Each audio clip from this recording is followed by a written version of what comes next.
ಬೆಂಗಳೂರಿನ ಮತ್ತಷ್ಟು ಸುದ್ದಿಗಳನ್ನ ಕ್ವಿಕ್ ಆಗಿ ನೋಡೋಣ ರೌಂಡ್ ಅಪ್ನಲ್ಲಿ.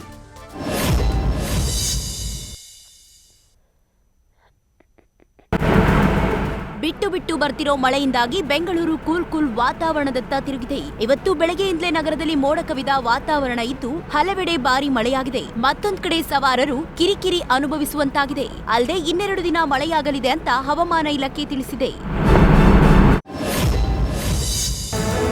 ಒಕಳಿಪುರದ ಕಂಪ್ಯೂಟರ್ ಗೋದಾಮಿನಲ್ಲಿ ಬೆಂಕಿ ಅವಘಡ ಸಂಭವಿಸಿದ ಘಟನೆ ಕಾಳಪ್ಪ ಬ್ಲಾಕ್ನಲ್ಲಿ ನಡೆದಿದೆ. ಕಳೆದ ಅರ್ಧ ಗಂಟೆಯಿಂದ ಉರಿದ ಬೆಂಕಿಯ ಕೆನ್ನಾಲಿಗೆ ಪ್ರಿಂಟಿಂಗ್ ಸಿಸ್ಟಮ್ ಮತ್ತು ಕಾಪಿಯರ್ ಸಿಸ್ಟಮ್ ಗೋದಾಮಿನಿಂದ ದಟ್ಟ ಹೊಗೆ ಆವರಿಸಿದೆ. ಸದ್ಯ ಘಟನಾ ಸ್ಥಳಕ್ಕೆ 2 ಅಗ್ನಿಶಾಮಕ ವಾಹನ ದೌಡಾಯಿಸಿ ಬೆಂಕಿ ನಂದಿಸುವಲ್ಲಿ ಯಶಸ್ವಿಯಾಗಿದ್ದಾರೆ.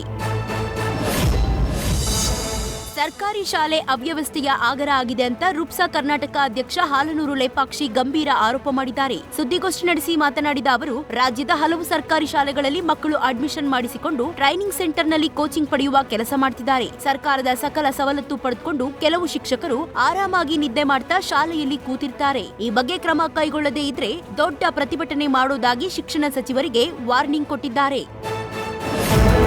ಸೋನು ಶ್ರೀನಿವಾಸ್ ಗೌಡಗೆ ದರ್ಶನ್ ಅಭಿಮಾನಿಗಳು ನೀವು ಯಾಕೆ ದರ್ಶನ್ ಪರವಾಗಿ ಮಾತನಾಡಿಲ್ಲ ಅಂತ ಕಿರುಕುಳ ನೀಡಿ ಇನ್ಸ್ಟಾದಲ್ಲಿ ಕೆಟ್ಟದಾಗಿ ಮೆಸೇಜ್ ಮಾಡ್ತಿದ್ದಾರೆ ಅಂತ ಸೋನು ಗೌಡ ಬೇಸರ ತೋಡ್ಕೊಂಡಿದ್ದಾರೆ. ದರ್ಶನ್ ಬಗ್ಗೆ ಮಾತನಾಡುವಷ್ಟು ನಾವು ದೊಡ್ಡವರಲ್ಲ, ನಾನು ತುಂಬಾ ಚಿಕ್ಕವಳು. ತಪ್ಪು ಮಾಡಿದವರಿಗೆ ಶಿಕ್ಷೆ ಆಗುತ್ತೆ. ಕಾನೂನು ಪ್ರಕಾರ ತೀರ್ಪು ಬರೋ ತನಕ ಕಾಯಿರಿ. ದಯವಿಟ್ಟು ಕೆಟ್ಟದಾಗಿ ಕಮೆಂಟ್ ಮಾಡಬೇಡಿ ಅಂತ ಮನವಿ ಮಾಡಿಕೊಂಡಿದ್ದಾರೆ.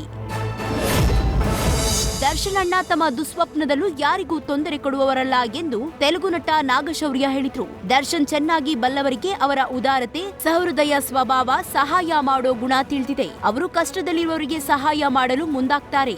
ಅನೇಕರಿಗೆ ಶಕ್ತಿಯ ಆಧಾರ ಸ್ತಂಭವಾಗಿದ್ದಾರೆ. ಇಂತಹ ಸ್ಥಿತಿಯಲ್ಲೂ ನಾನು ಈ ಸುದ್ದಿಯನ್ನ ಒಪ್ಪಿಕೊಳ್ಳಲಾರೆ. ನಮ್ಮ ನ್ಯಾಯಾಂಗ ವ್ಯವಸ್ಥೆಯಲ್ಲಿ ನಂಬಿಕೆ ಇದೆ. ಸತ್ಯ ಶೀಘ್ರದಲ್ಲೇ ಹೊರಬರುತ್ತೆ. ಸಹಾನುಭೂತಿಗೆ ಹೆಸರುವಾಸಿಯಾದ ದರ್ಶನ್ ಅಣ್ಣ ನಿರಪರಾಧಿ ಎಂದು ಸಾಬೀತಾಗುತ್ತೆ ಅಂತ ಹೇಳಿದ್ರು. ನ್ಯೂಸ್ ಫಸ್ಟ್ ನಿರ್ಭೀತಿಯಿಂದ ನಿಮ್ಮ ಪರವಾಗಿ.